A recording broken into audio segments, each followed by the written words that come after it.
গাছপালা লাগানো।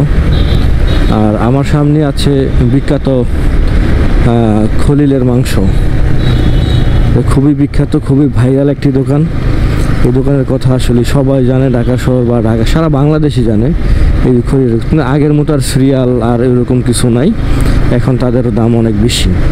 মাঝখানে তারা একটু কম দামে মাংস বিক্রি করতো, ওই সময় তাদের খুব ভিড়ভাট্টা হইতো।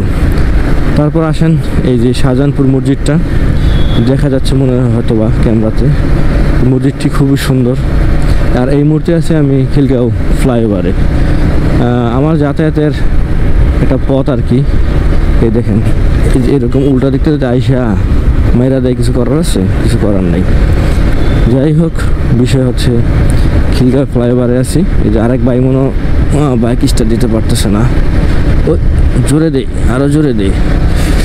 এই যে সড়কের যে বাতিগুলা দেখেন, এখন